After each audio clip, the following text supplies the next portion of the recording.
الرحمن الرحیم۔ جب آفتاب کو لپیٹ دیا جائے گا، جب تارے گر پڑیں گے، جب پہاڑ حرکت میں آ جائیں گے، جب عنقریب جلنے والی اونٹنیاں معطل کر دی جائے گی، جب جانوروں کو اکٹھا کیا جائے گا، جب دریا بڑک اٹھے گی، جب روحوں کو جسموں سے جوڑ دیا جائے گا، اور جب زندہ درگور لڑکیوں کے بارے میں سوال کیا جائے گا کہ انہیں کس گناہ میں مارا گیا ہے، اور جب نامہ اعمال منتشر کر دیے جائیں گے، اور جب آسمان کا چھلکا اتار دیا جائے گا، اور جب جہنم کی آگ بھڑکا دی جائے گی، اور جب جنت قریب تر کر دی جائے گی، تب ہر نفس کو معلوم ہوگا کہ اس نے کیا حاضر کیا ہے۔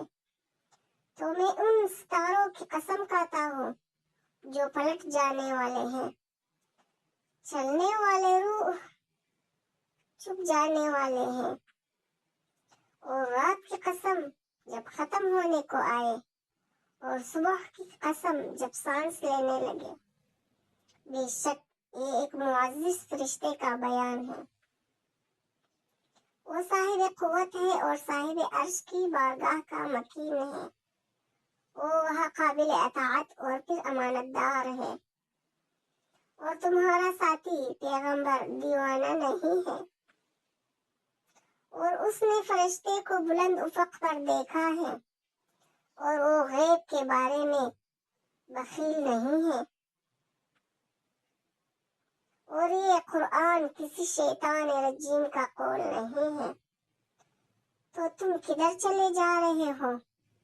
یہ صرف عالمین کے لیے ایک نصیحت کا سامان ہے۔ جو تم میں سے سیدھا ہونا چاہے، اور تم لوگ کچھ نہیں چاہ سکتے مگر یہ کہ عالمین کا پروردگار خدا چاہے گا۔ بسم اللہ الرحمن الرحیم۔ سورہ انفطار۔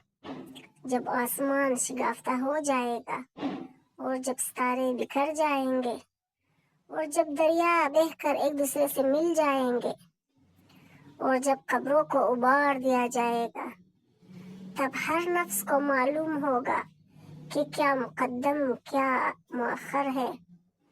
اے انسان، تجھے رب کریم کے بارے میں کس نے دھوکے میں رکھا ہے؟ اس نے تجھے پیدا کیا ہے اور پھر برابر کر کے متوازن بنائے ہیں۔ اس نے جس صورت میں چاہا ہے تیرے اجزاء کی ترکیب کی ہے، مگر تم لوگ جزا کا انکار کرتے ہو، اور یقیناً تمہارے سروں پر نگہبان مقرر ہے جو باعزت لکھنے والے ہیں، اور تمہارے اعمال کو خوب جانتے ہیں۔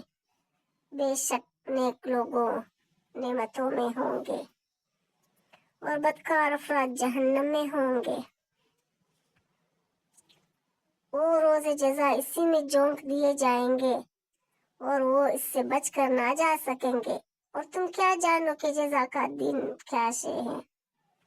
پھر تمہیں کیا معلوم کہ جزا کے دن کیسا ہوتا ہے؟ اس دن کوئی کسی کے بارے میں کوئی